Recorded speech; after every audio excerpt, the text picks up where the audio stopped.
Hey students, this is our third video lecture on chapter number first of business studies. जो chapter का नाम क्या है, business trade and commerce. हम लोगों ने अभी तक बहुत सारा पढ़ लिया है और लास्ट वीडियो में मैंने आपको बहुत सारी चीज़ें बताई थी.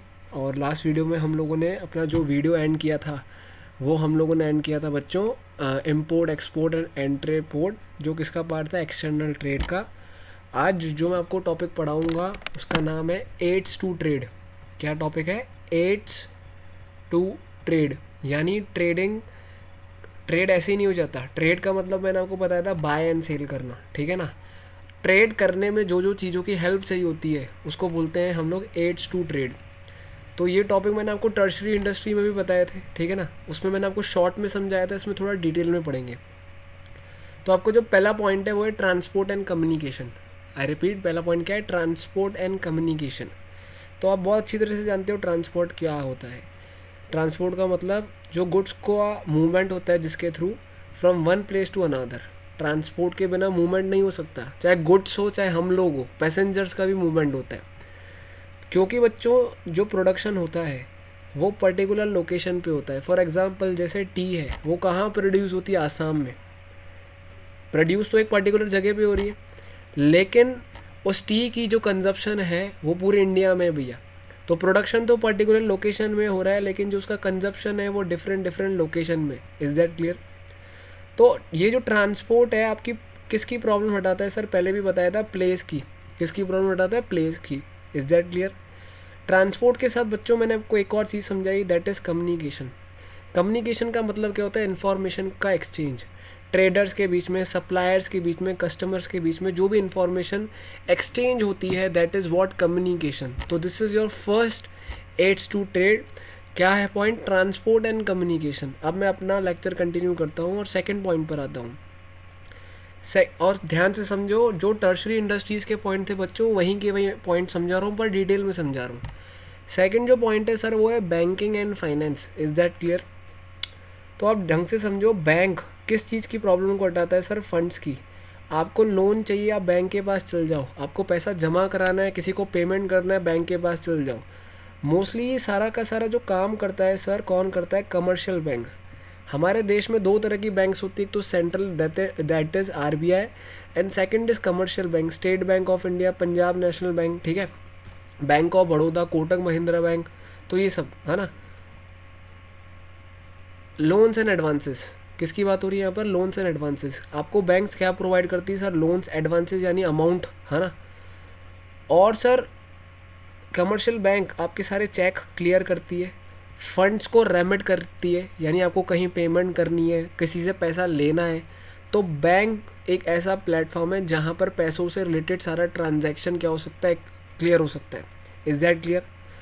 फिर जो आपका थर्ड होता है वो होता है इंश्योरेंस. क्या होता है? इंश्योरेंस. ठीक है भाई. तो इंश्योरेंस किसको कवर करता है सर? किसको रिमूव करता है बच्चों? सर इंश्योरेंस रिमूव करता है रिस्क को. ये चीज़ें मैंने आपको पहले भी बताई थी. अब आप बोलोगे सर रिस्क किस चीज़ का हो सकता है? तो आपके सामने है, ये एग्जांपल है, आग लग गई मान लो, फायर इंश्योरेंस होता है. आग लगने से आपका गोडाउन, आपकी शॉप, आपकी फैक्ट्री पे जो भी नुकसान हुआ इंश्योरेंस कंपनी कवर करेगी. बोलोगे सर कितना कवर करेगी? वो हमारा टॉपिक नहीं है, वो हम लोग नेक्स्ट चैप्टर्स में पढ़ेंगे. बस अभी इतना समझो कि सही इंश्योरेंस रिस्क को कवर करता है. जैसे आग लगी तो वो आग लगने से जो भी हमको लॉस हुआ इंश्योरेंस कंपनी विल कंपनसेट. चोरी हो गई, थेफ्ट का भी इंश्योरेंस होता है. एक्सीडेंट हो गया भैया, समझ में आ रही बात? कोई एम्प्लॉय काम कर रहा है हमारी फैक्ट्री में, उसका मशीन में हाथ आ गया, तो ऐसे कुछ एक्सीडेंट्स हो जाते हैं, उसका भी इंश्योरेंस कवर हो जाता है. गुड्स को डैमेज हो गया भाई, जैसे क्रॉप इंश्योरेंस होता है, आप लोग को पता है क्रॉप्स का इंश्योरेंस एग्रीकल्चर फील्ड्स में करवाया जाता है, फसलें पूरी बर्बाद हो जाती है. तो कुल मिला के इंश्योरेंस रिस्क को कवर करता है. लेकिन आपको पैसा मिलता कब है बच्चों? जब आप इंश्योरेंस में प्रीमियम देते जाओ. प्रीमियम यानी is a certain amount. Premium is a certain amount जो आपको इनिशियली पे करना पड़ता है, तभी तो लास्ट में आपको पैसा मिलेगा. ऐसे थोड़ी कि सब कुछ मिल जाए. तो फोर्थ आते हैं हम लोग वेयर हाउसिंग. क्या? Warehousing. देखो बच्चों, वेयर हाउसिंग क्या होता है? मैंने आपको बताया था गोडाउन्स. तो वेयर हाउसिंग होना बहुत ज़रूरी है, क्योंकि हम लोग गुड्स को स्टोर कहाँ करेंगे सर? वेयर हाउसिंग आपकी टाइम की प्रॉब्लम्स को क्या करता है सर? रिमूव करता है. ठीक है. और वेयर हाउसिंग ये इंश्योर करता है कि जो भी कस्टमर दुकान पर आ रहे हैं उनको कम से कम कंटिन्यूस हम लोग गुड्स सेल आउट करें, कंटिन्यूसली भी उनको गुड्स मिलते रहे मिलते रहे मिलते रहे। एक्चुअल में अगर उनको कस्टमर आपकी शॉप पे आ रहा है और आप उसको बोल रहे हो कि भाई बाद में लेना, परसों लेना या नेक्स्ट वीक में लेना, यानी आप अपने कस्टमर को अगर बार बार दुकान पे आने के लिए मजबूर कर रहे हो, ठीक है, और आपके पास वो गुड्स अवेलेबल नहीं है, तो उसका मतलब आपका जो कस्टमर है कभी सेटिस्फाई नहीं हो पाएगा। वेयर हाउसिंग से टाइम बचता है, प्लस आपके कस्टमर को कंटिन्यूसली गुड्स की सप्लाई मिलती है। Is that clear? बात समझ में आई, है ना? फिर होता है सर एडवर्टाइजिंग। याद है एडवर्टाइजिंग क्या होता है? सर वीको क्रीम आती है, वीको की क्रीम आती है, जैसे फेना की आती है, फेना डिटर्जेंट पाउडर, फेना ही लेना, है ना? इतनी सारी एडवर्टाइजिंग होती है। पार्ले जी की एडवर्टाइजमेंट आती है, मैगी की एडवर्टाइजमेंट आती है ना? तो कितनी अट्रैक्टिव होती है। तो वो क्या प्रोवाइड करती है? हमको इन्फॉर्मेशन देती है प्रोडक्ट के बारे में, उसके फीचर्स के बारे में, उसके प्राइजेस के बारे में, उसके यूजेस के बारे में, कैसी क्वालिटी है वो। तो एडवर्टाइजिंग आपको क्या देती है? नॉलेज देती है। तो आपके 5 पॉइंट हो गए। पहला पॉइंट मैंने आपको बताया sir transport and communication place की प्रॉब्लम हटाता है। सर मैंने आपको दूसरा बताया बैंकिंग, पैसे के ट्रांजैक्शंस पूरे कंप्लीट करवाता है। तीसरा आपका आ गया इंश्योरेंस रिस्क हटाता है। चौथा वेयर हाउसिंग के बारे में जो कंटिन्यूसली गुड्स का सप्लाई करता है। और फिफ्थ हो गया एडवर्टाइजिंग। भाई क्या हो गया? एडवर्टाइजिंग। Is that clear? है ना? अब आगे बढ़ते हैं अपन लोग। जो नेक्स्ट टॉपिक है आपका बेटा सबसे इंपॉर्टेंट है वो है बिजनेस रिस्क। रिस्क मैंने आपको बताया था, पर आज हम लोग जो मेजर टॉपिक पढ़ेंगे वो बिजनेस रिस्क।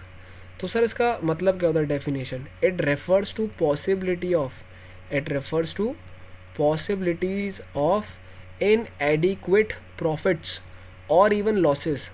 बिजनेस रिस्क यानी जहाँ पर भाई प्रॉफिट भी हो सकता है और जहाँ पर इवन आप लॉस भी फेस कर सकते हो due to uncertainties, due to unexpected events. कुछ भी हो सकता है भैया, जैसे लॉकडाउन चल रहा है अभी करंटली, 2020 में कोरोना वायरस आया, ये सबसे बड़ी अनसर्टेनिटी थी सबके लिए, ये एक नेगेटिव पॉइंट साबित हुआ। Is that clear? अब आगे बढ़ते हैं बिजनेस के लिए, चाहे वो किस चीज़ का भी बिजनेस हो, चाहे वो गारमेंट्स हो, चाहे वो शूज़ का बिजनेस हो, ठीक है ना? आगे example, demand for a particular product may decline because of change in fashion, tastes या प्रेफरेंसेस ऑफ कंज्यूमर। सर ये क्या है? मान लो मार्केट में नई नई चीज़ें जाती रहती है, तो मार्केट में अगर कोई नई चीज़ आएगी तो पुरानी चीज़ों की जो डिमांड होगी वो क्या हो जाएगी? कम। मान लो मारुति सुजुकी 800 कार आती थी, याद है आपको? तो मारुति सुजुकी जो 800 कार है, अब लोग उसको इतना परचेज़ नहीं करते। क्यों सर? क्योंकि मार्केट में नई नई चीज़ें आ गई। और एग्जांपल, कीपैड फ़ोन्स अब इतने डिमांडेड नहीं होते सर, क्योंकि मार्केट में अब स्मार्टफोन्स आ गए। तो आप कीपैड फ़ोन्स की जो डिमांड है उसकी क्या हुई? डिक्लाइन होगी सर, क्योंकि लोगों के टेस्ट प्रेफरेंस क्या होगी? चेंज हो गई। Is that clear? अच्छा, और क्या हो सकता है सर? कंपटीशन बढ़ जाए। एक एरिया में किसी टाइम पे 5 दुकानें थी, अब 10-10 दुकानें हो गई, तो सर ये क्या है? एक तरीके से नेगेटिव पॉइंट हो जाता है, अनसर्टेनिटी हो जाती है। तो ध्यान से समझना, जो भी बिजनेसमैन अपने बिजनेस को चला रहा है वो इस रिस्क को मिनिमाइज़ कर सकता है, कम कर सकता है। अच्छा, आप अपनी शॉप पे अच्छा प्रोडक्ट रखो तो लोग आपसे ही परचेज़ करने आएंगे, अच्छे प्राइजेस रखो तो आपसे परचेज़ करने आएंगे, दूसरी दुकानें तो खुलेगी। आप रिस्क को अवॉइड नहीं कर सकते हो, मिनिमाइज़ कर सकते हो। मिनिमाइज़ यानी कम कर सकते हो, लेकिन हटा नहीं सकते हो, क्योंकि रिस्क तो आपके साथ जुड़ा ही हुआ है। Is that clear? अब मैं कुछ पॉइंट्स बता रहा हूँ बिजनेस रिस्क के। टॉपिक का नाम है नेचर ऑफ बिजनेस रिस्क। पूरा ढंग से देख लेना बेटा, ये नेचर ऑफ बिजनेस रिस्क। तो मैं इसमें बिजनेस रिस्क से रिलेटेड कुछ पॉइंट समझाऊंगा आपको। सबसे पहला पॉइंट है, पूरा ढंग से देखना, arises due to uncertainties. Sir इसका मतलब पूरा मैं पढ़ लेता हूँ, business risk arises due to uncertainties, this is your first point, ठीक है? अब आप देखो अनसर्टेनिटी क्या होता है। अगर मैं शॉर्ट हिंदी में समझाऊँ, सर कुछ भी हो सकता है, ऐसी चीज़ जिसके बारे में हमें कुछ पता ही नहीं है। भूकंप आ जाए सर, है ना, पेड़ गिर जाए, तूफान आ जाए सर, कुछ बीमारी आ जाए, महामारी जैसे अभी चल रही है, इसको अनसर्टेनिटी बोलते हैं। तो lack of knowledge about what is going to happen in future, भविष्य में क्या हो जाए सर कुछ पता नहीं है। तो बिजनेस रिस्क भी ऐसा ही होता है।